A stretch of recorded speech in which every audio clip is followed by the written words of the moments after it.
La crisis actual de la Santa Sede, probada por la profecía, de Henry Edward Manning, Cardenal. Lección 3. Antes de entrar en nuestro tercer tema, recordemos los 2 puntos que espero hayan establecido lo que hasta ahora he dicho. El primero es que vemos la rebelión o separación ya verificada y manifiesta en la separación espiritual de la Iglesia y en la oposición a su autoridad divina y a su voz divina, que rastreamos en operación desde el día en que el apóstol dijo: el misterio de la iniquidad ya está obrando. Y San Juan declara que anticristos ya habían salido al mundo.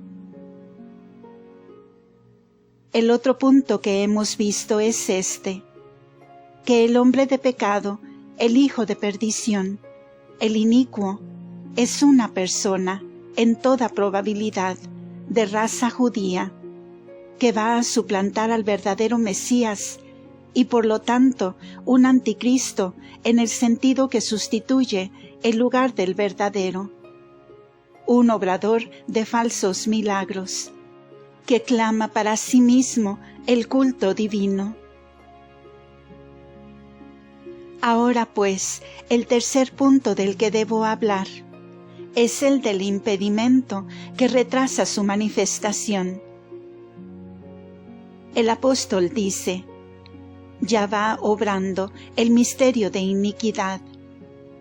Entre tanto, el que está firme ahora, manténgase hasta que, al tiempo que, sea quitado el impedimento. O sea, el que se interpone a la revelación del hombre de pecado. Como hay un obrar perpetuo de este misterio de iniquidad, así hay un impedimento o barrera perpetua para su completa manifestación, la cual continuará hasta que sea removida.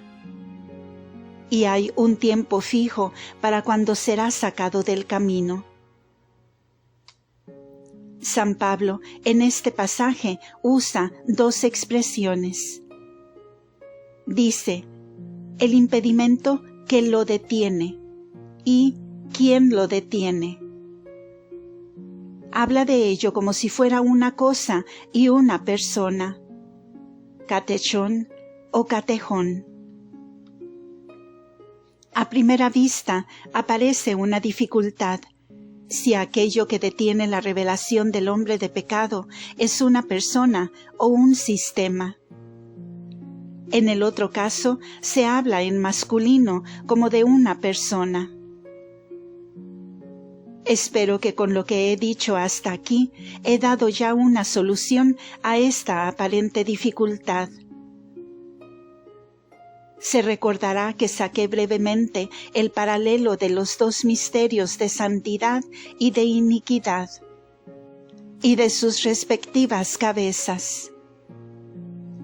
Este, de hecho, es el argumento de San Agustín, quien ha esbozado los 2 misterios de santidad y de iniquidad desde el principio del mundo, bajo el personaje de 2 ciudades, esto es, el Espíritu de Dios y el Espíritu de Satán, obrando por una múltiple operación, ya sea entre los siervos elegidos de Dios o en los enemigos de Dios y de su reino. Y tanto como el misterio de santidad se da en la persona y encarnación del Hijo de Dios, el misterio de iniquidad se da en el hombre de pecado, quien se revelará en su tiempo. También de igual manera aquello que detiene o aquel que detiene será para expresar a ambos un sistema y una persona, y la persona y el sistema para ser identificados después de la misma manera con los ejemplos que ya he dado. Primeramente, consideremos más particularmente cuál es el carácter de este inicuo o anticristo que vendrá. La palabra utilizada por San Pablo en este lugar significa el hombre sin ley, el que es sin ley, que no está sujeto a la ley de Dios o del hombre, cuya sola ley es su propia voluntad, a quien la licencia de su propia voluntad es la única regla que conoce u obedece. La palabra griega es el anárquico o el corrompido. Ahora, en el libro del profeta Daniel hay una profecía, casi idéntica en términos, donde él predice que se alzará en los últimos tiempos del mundo un rey que se comportará de acuerdo a su propia voluntad, quien se exaltará por encima de todo lo que es Dios, que hablará mal contra el excelso.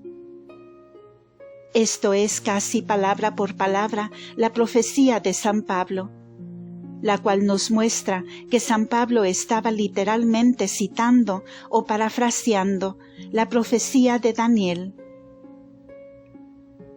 Ahora, ya que como este inicuo será un corrompido, que introducirá el desorden, sedición, tumulto y revolución, tanto en el orden temporal y espiritual del mundo, el que detenga su desarrollo y que será su antagonista directo tras su manifestación, debe necesariamente ser el principio del orden, la ley de sumisión, la autoridad de la verdad y el bien.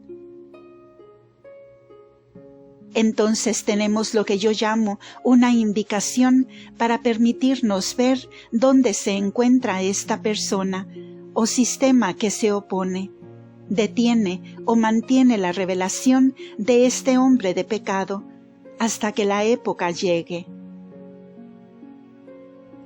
Examinemos las interpretaciones de los primeros padres en este punto.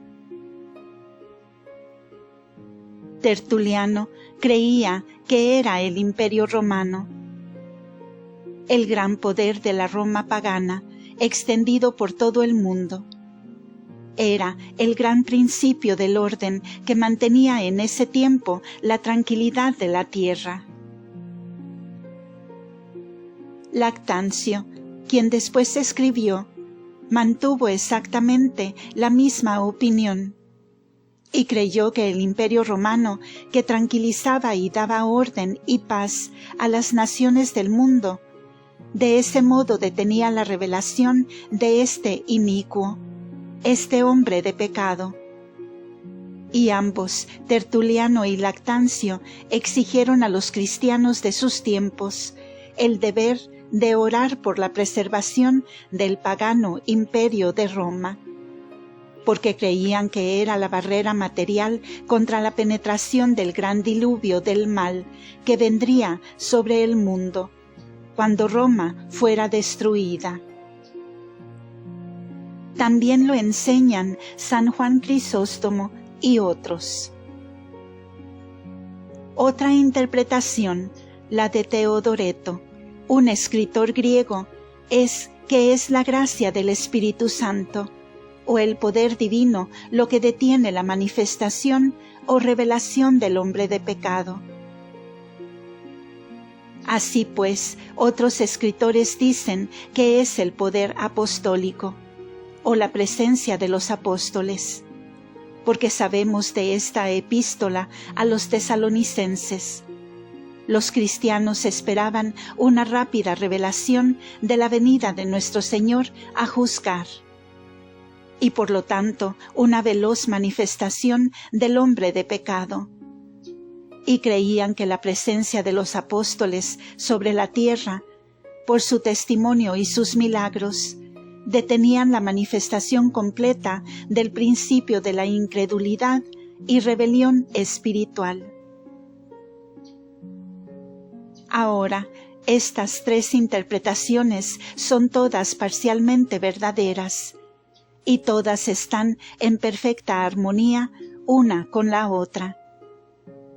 Y encontraremos que, uniéndolas, nos representan con una completa y adecuada explicación.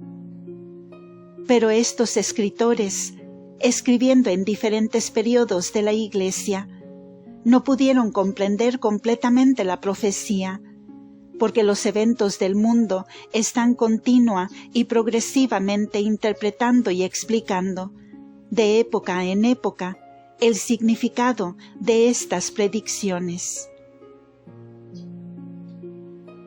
Número 1. Primero, pues, el poder del pagano imperio romano era, sin duda alguna, la gran barrera contra el brote del espíritu de la corrupción del orden. Porque, a saber, fue el principio de unidad por la cual las naciones del mundo se mantenían unidas. Las organizaba y combinaba bajo la autoridad de una legislatura, de un gran ejecutivo y de una gran soberanía, con una jurisdicción que nacía de una fuente, administrada por tribunales alrededor del mundo.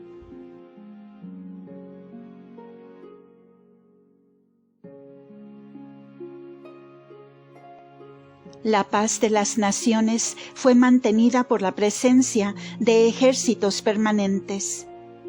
Las legiones de Roma ocuparon la circunferencia del mundo. Las vías militares que nacían de Roma cruzaban toda la tierra.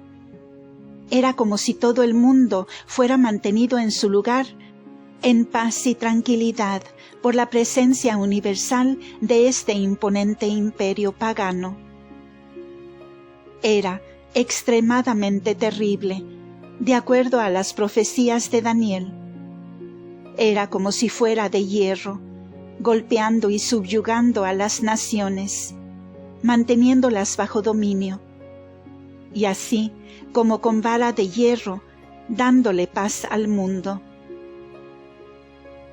No hay duda de que mientras el Imperio Romano continuara en su fuerza, era imposible que el principio de revolución y desorden ganara ningún margen.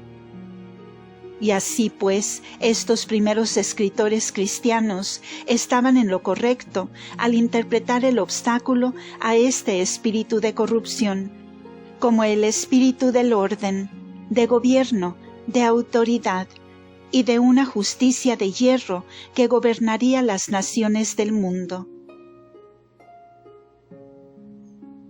Número 2.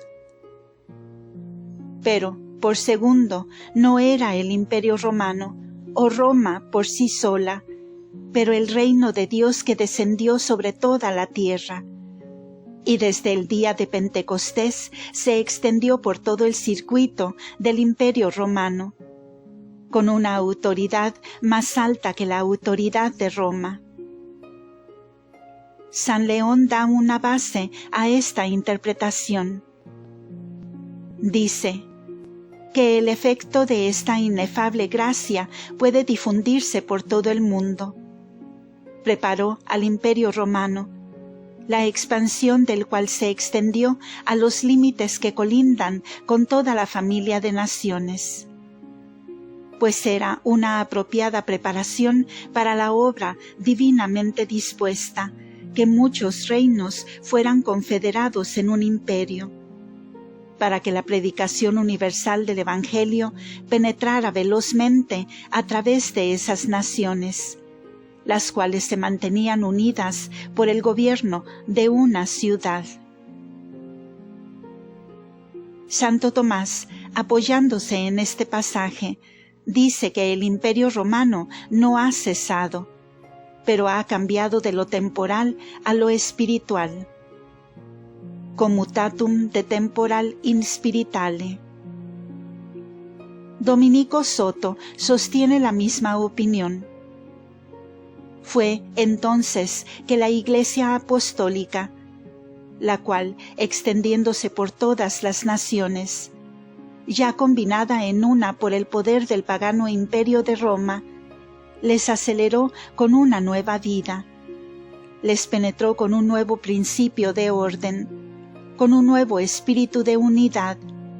Consagró y transfiguró la unidad de las fuerzas materiales por las cuales estaban unidas y les dio una mente, una inteligencia, una ley, una voluntad, un corazón. Por la fe que iluminaba la inteligencia de todas las naciones a conocer a Dios. Por la caridad que les unía en la unidad de una familia. Por la fuente de jurisdicción que nació de nuestro Divino Señor. Y a través de sus apóstoles gobernó toda la tierra. Había una legislatura espiritual de los apóstoles y sus sucesores. Había tribunales que se sentaban junto a los tribunales de Roma.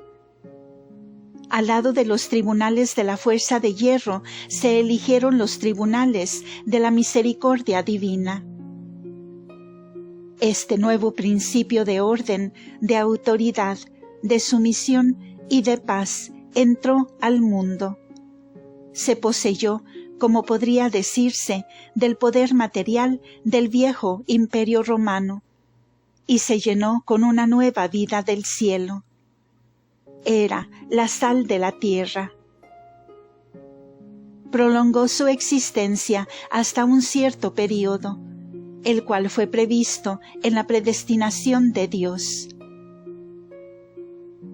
Es entonces perfectamente verdadero que este obstáculo representa al Espíritu Santo, porque la Iglesia de Dios es la presencia del Espíritu Santo, incorporado y manifestado al mundo en el cuerpo visible de aquellos que son bautizados en la unidad de la Iglesia de Jesucristo.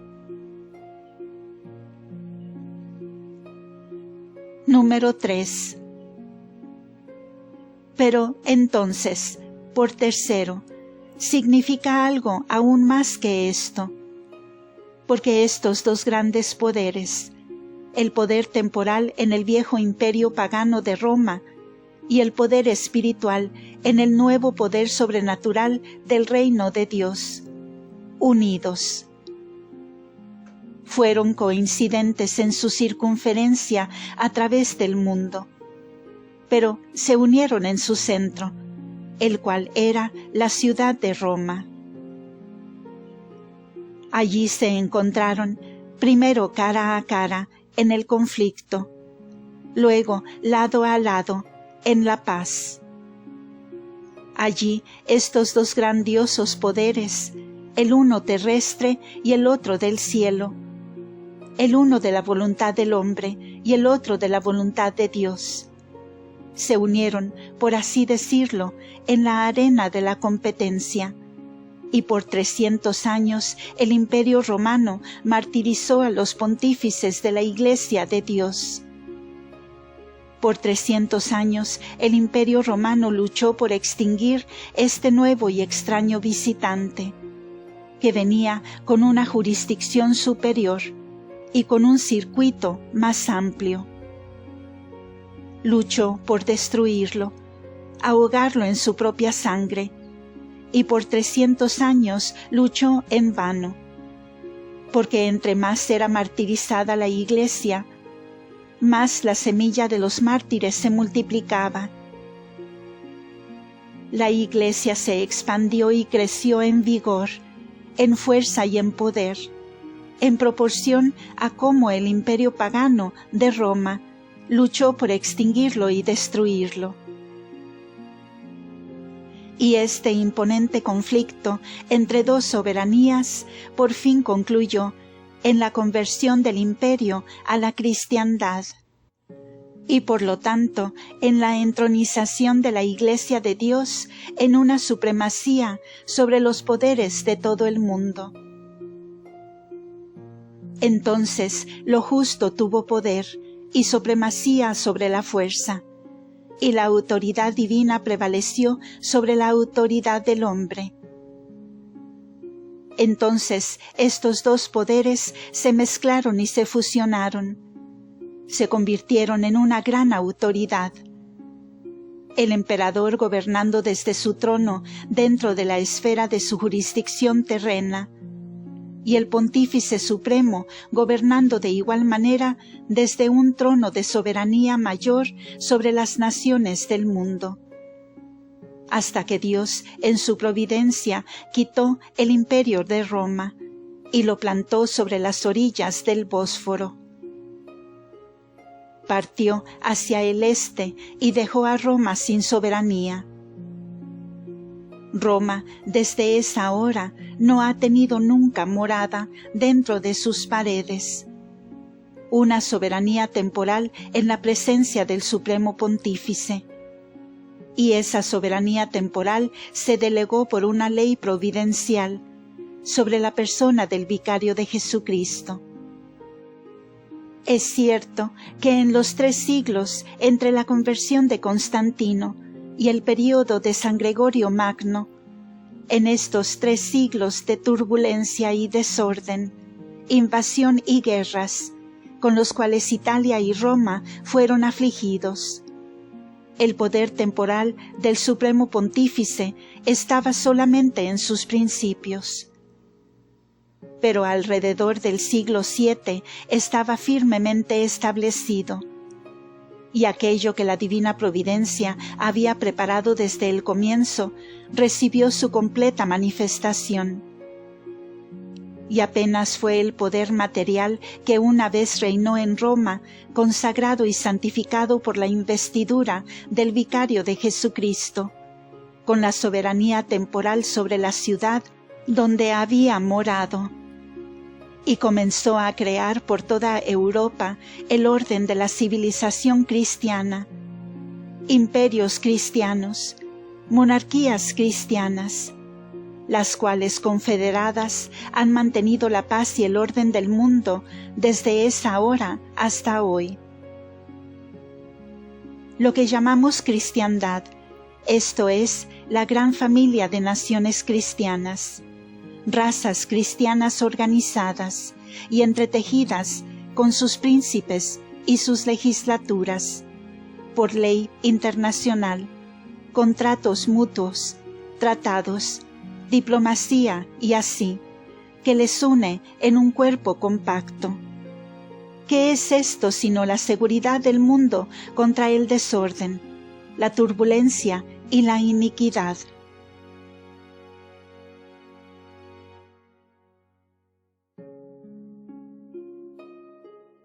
Y ahora, por estos 1200 años de paz, la perpetuidad y la fecundidad de la civilización cristiana de Europa ha estado debiendo solamente en su principio a esta consagración del poder y la autoridad del gran imperio de Roma, recogido de lo antiguo, perpetuado y preservado, como he dicho, por la sal que ha sido espolvoreada del cielo, y continuó en la persona del Supremo Pontífice, y en esa orden de civilización cristiana de la cual él ha sido su creador.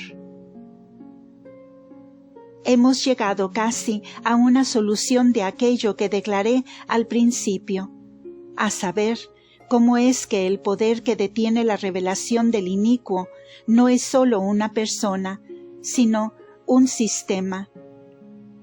Y no sólo un sistema, sino una persona. En una palabra, es la cristiandad y su cabeza. Y por lo tanto, en la persona del Vicario de Jesucristo y en esa autoridad doble, con la cual, por providencia divina, ha sido investido, vemos al antagonista directo del principio del desorden. El inicuo, que no sabe de ley, humana o divina, ni obedece a nada más que a su propia voluntad. No tiene antagonista en la tierra más directo que el Vicario de Jesucristo, quien carga a una y a la vez el carácter de realeza y de sacerdocio, y representa los 2 principios del orden en el estado temporal y el espiritual. El principio de monarquía, si usted quiere, o de gobierno, y el principio de la autoridad apostólica. Por lo tanto, encontramos 3 interpretaciones, las cuales esbocé de los santos padres literalmente verificados en esto. En el lento curso del tiempo, en cuanto el trabajo de los apóstoles creció y maduró, lo que llamamos cristiandad se ha levantado, cumpliendo las predicciones a la letra, manifestando lo que los apóstoles previeron que detendría el desarrollo de este principio de iniquidad y la revelación de la persona que será su jefe. ¿Qué, pues, es lo que a este momento mantiene en su lugar la manifestación de este poder anticristiano y la persona que lo ejercerá? Es el remanente de la sociedad cristiana que aún existe sobre la tierra. Solo puede haber 2 sociedades, la natural y la sobrenatural. La sociedad natural es el orden político, el cual viene de la voluntad del hombre, sin relación a la revelación o a la encarnación de Dios. La sociedad sobrenatural es la Iglesia, que comprenderán aquellas naciones, las cuales aún, penetradas del espíritu de la fe y de la unidad católica, son verdaderas y fieles a los principios sobre los cuales el cristianismo fue primeramente constituido. Desde la fundación de la Europa cristiana, el orden político del mundo ha descansado sobre la encarnación de nuestro Señor Jesucristo, razón por la cual todos los actos públicos de autoridad, y aun por el calendario por el cual regimos nuestros días, se calcula por el año de salvación, o del año de nuestro Señor. ¿Cuál es el significado de esta frase, sino esta? Que el estado y orden bajo el cual vivimos se basa en la encarnación, que la cristiandad es nuestra fundación, que reconocemos las leyes reveladas de Dios, entregadas a su Hijo encarnado, y por el Hijo encarnado a los apóstoles, y por los apóstoles al mundo, como los primeros principios de toda legislación cristiana y de toda sociedad cristiana. Ahora, esta sociedad que se basa sobre la encarnación es el estado bajo el cual hemos vivido hasta ahora. Creo que nos estamos alejando de él. Nos alejamos de él por todo el mundo civilizado. En Inglaterra, la religión está desterrada de la política. En muchos países como Francia y ahora en Austria, se declara por acto público que el Estado no tiene religión, que todas las sectas son participantes iguales en la vida política y el poder político de la nación. No voy a alegar contra esto, no me malinterpreten, lo digo como un hecho.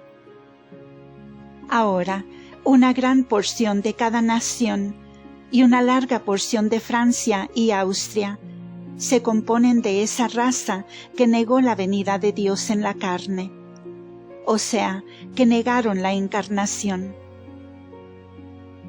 No alego contra su admisión a privilegios políticos.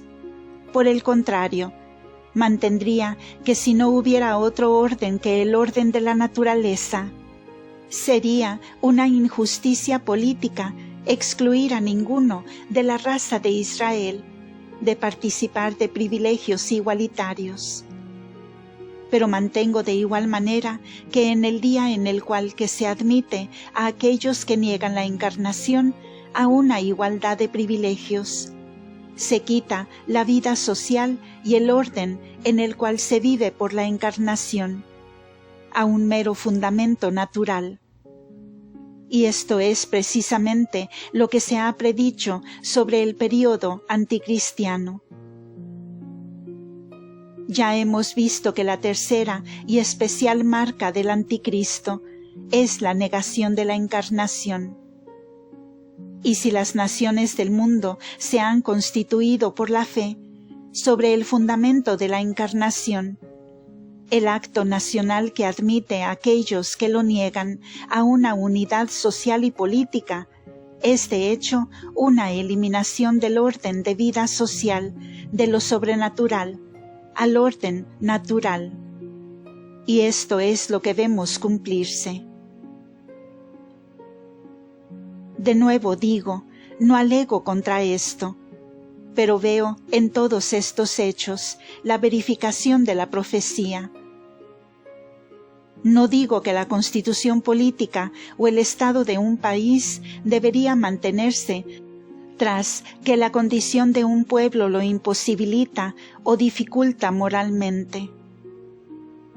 Si se hace imposible de mantener este orden cristiano sobre un pueblo separado por cisma o infectado de herejía, o que se mezcla con aquellos que niegan la encarnación de Dios, todo lo que puedo decir es esto: estamos reducidos al miserable estado de abandonar la verdadera sociedad cristiana.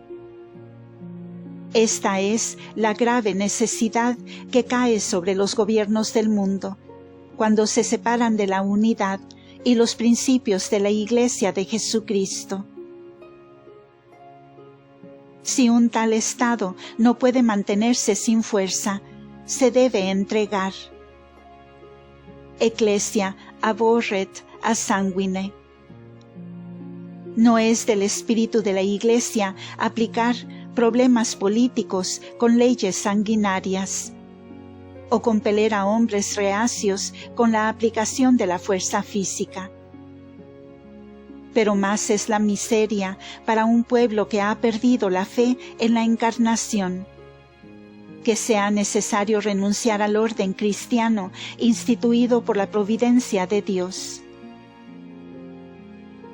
Pero tal es el estado del mundo, y a este fin avanzamos rápidamente. Se nos dice que Etna tiene 160 cráteres. Aparte de las dos vastas bocas que unidas del inmenso cráter comúnmente llamado, en todos sus lados está perforado y alveolado por canales y por bocas, por las cuales en siglos pasados la lava ha estallado de tiempo en tiempo. No hallo mejor ilustración del estado de la cristiandad en este momento. La Iglesia de Cristo descansa sobre la base de la sociedad natural, en los cimientos del viejo imperio romano, en la civilización de las naciones paganas del mundo, que por un tiempo ha sido consagrado, consolidado, preservado, alzado, santificado, transformado por la acción de la fe y la gracia. La Iglesia de Cristo descansa sobre esta base, pero por debajo de la Iglesia obra continuamente el misterio de la iniquidad, el cual ya se forjaba en el tiempo de los apóstoles, y culmina en este momento con su fuerza y gana ascendencia. ¿Qué, pregunto yo, fue la Revolución Francesa de 1789, con todo su derramamiento de sangre, blasfemia, impiedad y crueldad, en toda su farsa de horror y burla? ¿Qué fue sino un brote del espíritu anticristiano, la lava debajo de la montaña?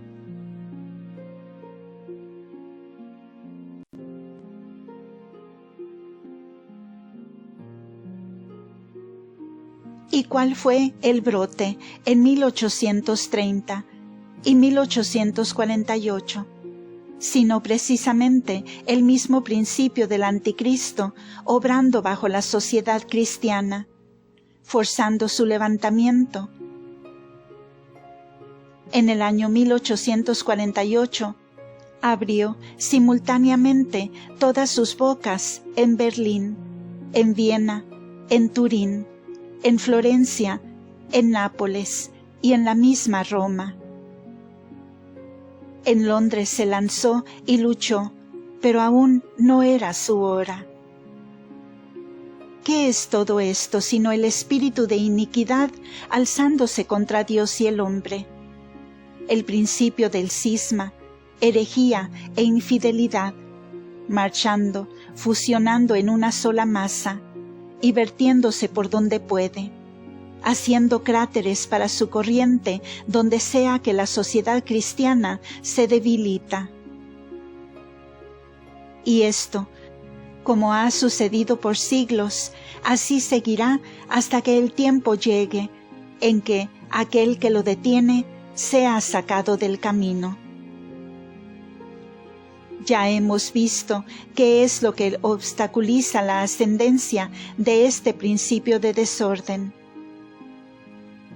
Ahora, visiblemente, el obstáculo o barrera se debilita cada día.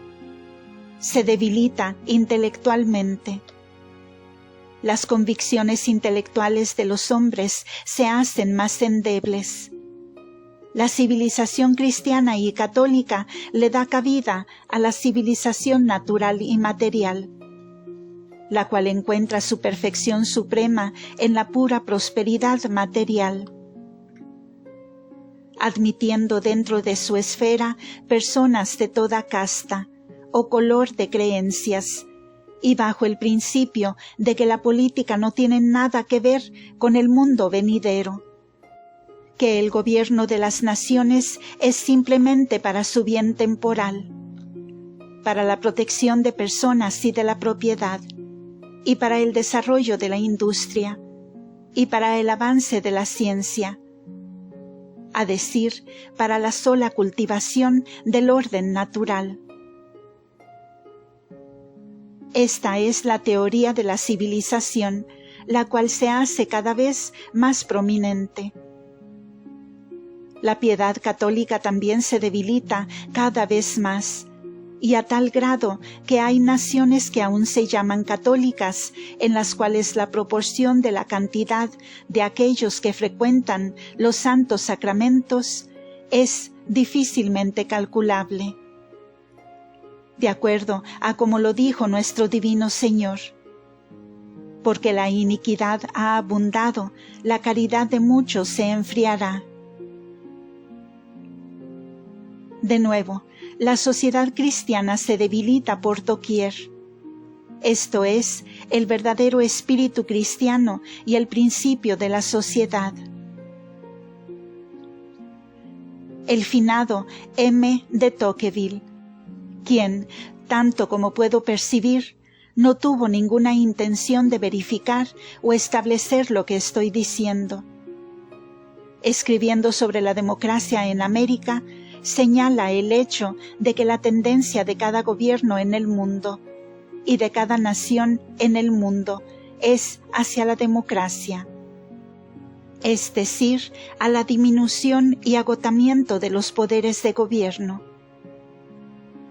y al desarrollo de la permisión de la voluntad popular, como para resolver toda ley en la voluntad de la multitud.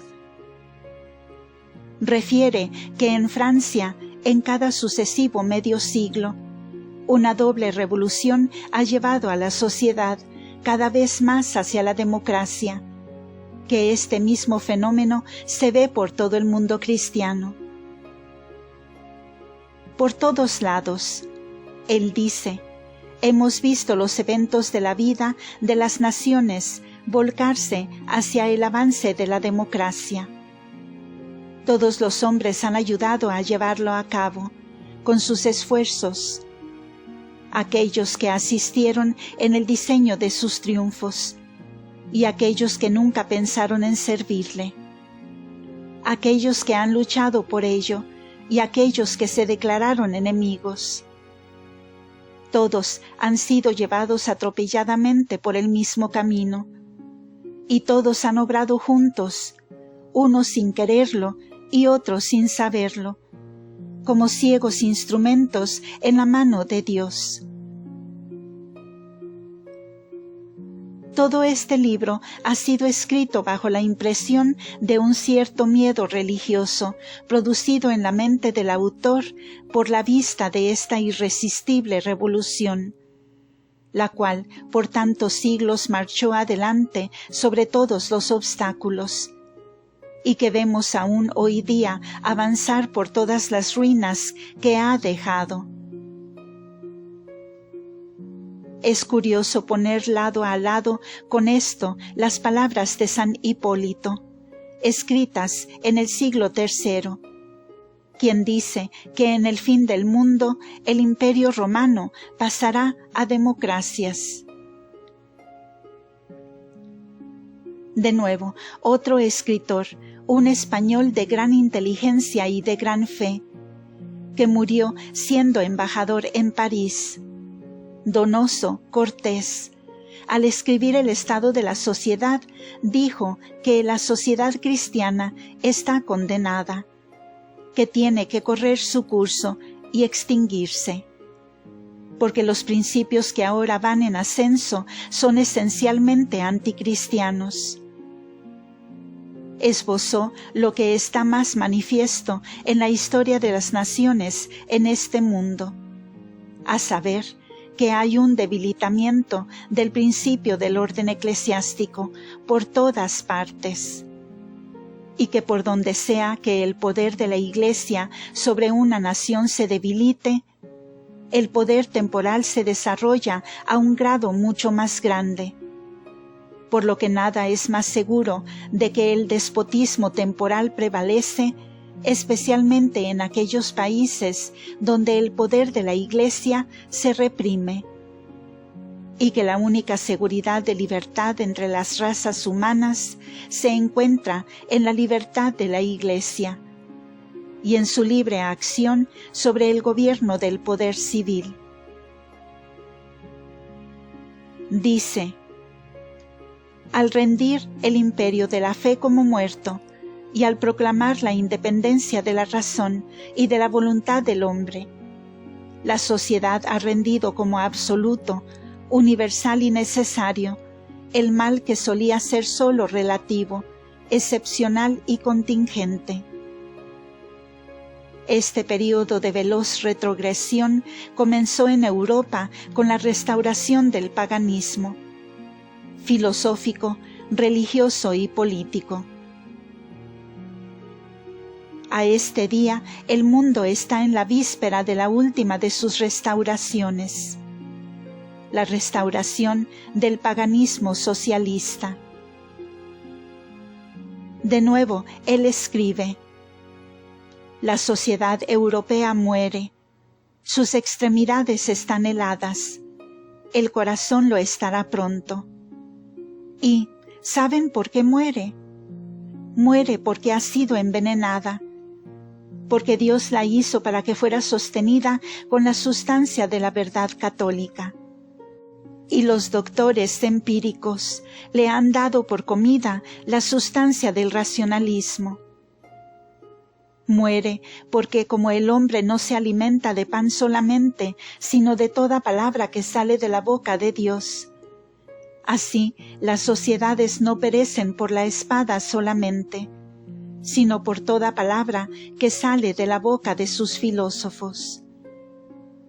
Muere porque el error le mata, y porque la sociedad es ahora fundada sobre errores. Sepan entonces que todo lo que sostienen como incontrovertible es falso. La fuerza vital de la verdad es tan grande que si poseyeras una verdad, solo una, esa verdad podría salvarte. Pero tu caída es tan profunda, tu declive tan radical, tu ceguera tan completa, tu desnudez tan absoluta, que esta sola verdad no la tienes. Por esta razón, la catástrofe que debe llegar será en la historia la mayor de todas. Los individuos podrán aún salvarse, porque los individuos pueden siempre salvarse, pero la sociedad está perdida. no porque esté en una imposibilidad radical de ser salvada, sino porque no tiene la voluntad para salvarse. No hay salvación para la sociedad porque no hacemos a nuestros hijos cristianos y porque nosotros mismos no somos verdaderos cristianos. No hay salvación para la sociedad porque el espíritu católico, el único espíritu de vida, no acelera al conjunto.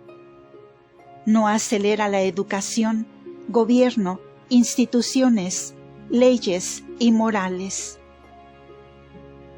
Para cambiar el curso de las cosas en el estado en el que están, veo bien que sería una empresa para gigantes. No hay poder sobre la tierra que por sí mismo pueda alcanzar esta meta, y difícilmente todos los poderes, actuando en conjunto, podrían alcanzar su cometido.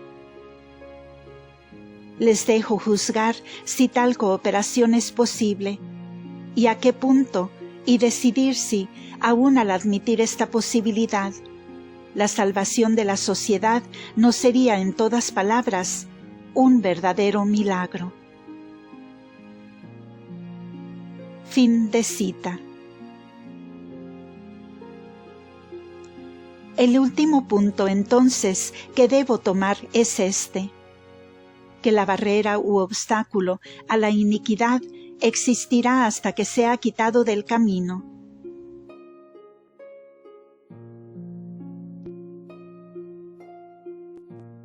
Ahora, ¿qué significan las palabras hasta que sea quitado del camino? ¿Será quitado del camino por la voluntad del hombre? ¿Será quitado del camino por una mera secuencia de acontecimientos? Seguramente que este no es el significado. Si la barrera que detiene el desarrollo del principio del desorden anticristiano ha sido el poder divino de nuestro Señor Jesucristo, incorporado en la Iglesia y guiada por su vicario, entonces no hay mano suficientemente formidable y no hay voluntad suficientemente soberana para quitarle del camino, mas solo la mano y la voluntad del mismo Hijo encarnado de Dios. Y por lo tanto, la interpretación de los santos padres, con la cual comencé, es completa y literalmente exacta. Es el poder divino, primero en la providencia, y luego en su Iglesia, y luego ambos fusionados y continuando hasta que el tiempo llegue. El tiempo previsto y predestinado para remover la barrera, para dejar entrar una nueva dispensación de su sabiduría sobre la tierra, sobre la cual habré de hablar en adelante.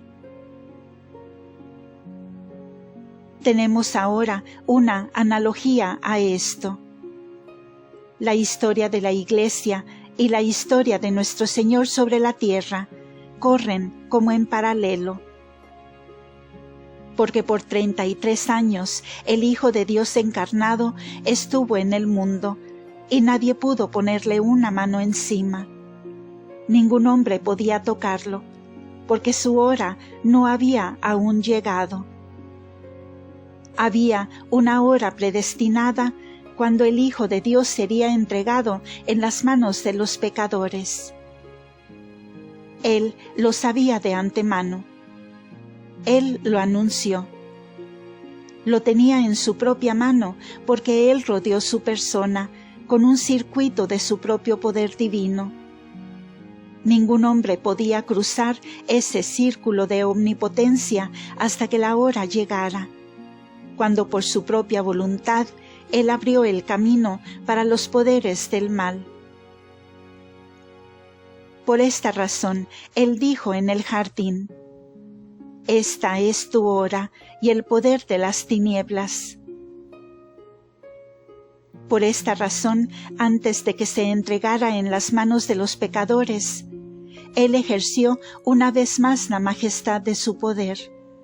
Y cuando llegaron a llevárselo, se levantó y dijo: «Yo soy». y todos cayeron hacia atrás al suelo, habiendo vindicado su majestad divina. Él se entregó a sí mismo en las manos de los pecadores.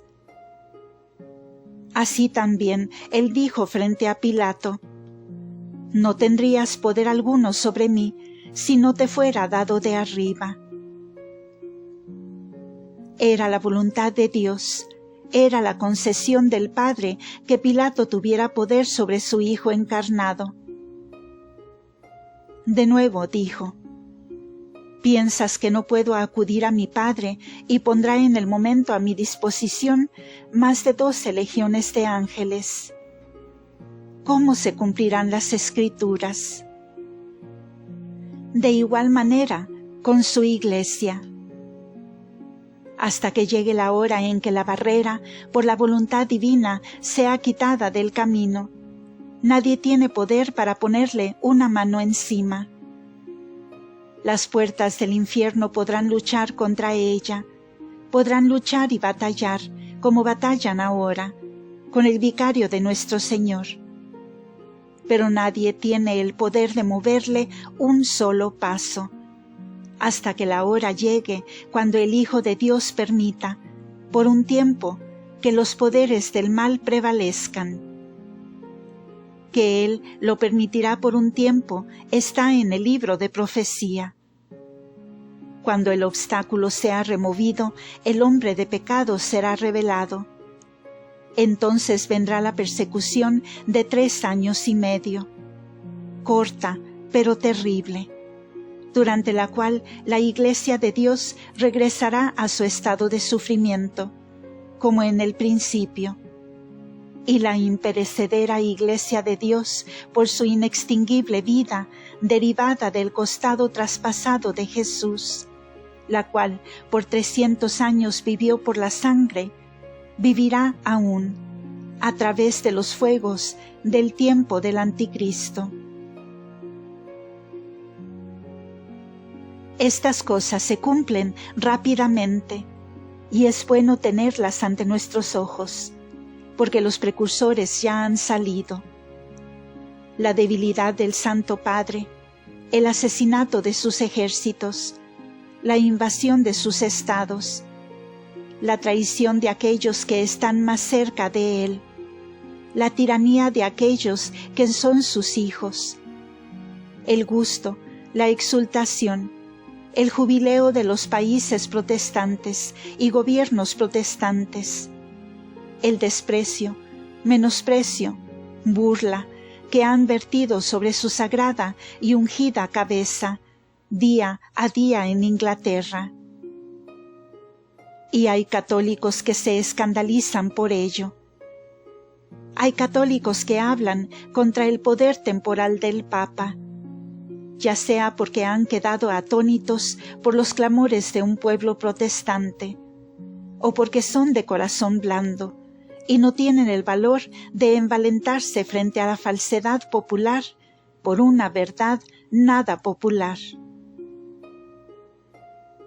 El espíritu de la Inglaterra protestante, su iniquidad, su orgullo, su menosprecio y su hostilidad hacia la Iglesia de Dios ha hecho que los católicos sean también duros de corazón, aun cuando el vicario de Jesucristo es insultado. Necesitamos entonces estar en guardia. Sucederá otra vez con algunos, como fue cuando el Hijo de Dios estuvo en su pasión. Lo vieron traicionado, atado, llevado, abofeteado, con los ojos vendados y flagelado. Le vieron llevar su cruz al Calvario y ser clavado en ella, y levantado para desprecio del mundo. Y dijeron: si Él es Rey de Israel, que baje ahora de la cruz y creeremos en Él.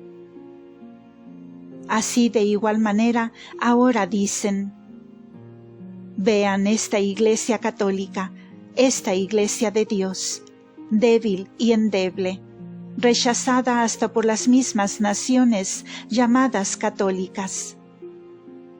Esta es la Francia católica y la Alemania católica, la Sicilia católica y la Italia católica, renunciando a esta explotada invención del poder temporal del vicario de Jesucristo. Y porque la Iglesia se ve débil y el vicario del Hijo de Dios renueva la pasión de su Maestro sobre la tierra, por lo tanto, nos escandalizamos. Por lo tanto, le volteamos el rostro. ¿Dónde pues está nuestra fe? Pero el Hijo de Dios predijo estas cosas cuando dijo: Yo os lo digo ahora, antes que suceda, a fin de cuando sucediere, os confirméis en la fe. Fin del episodio. Gracias por escuchar.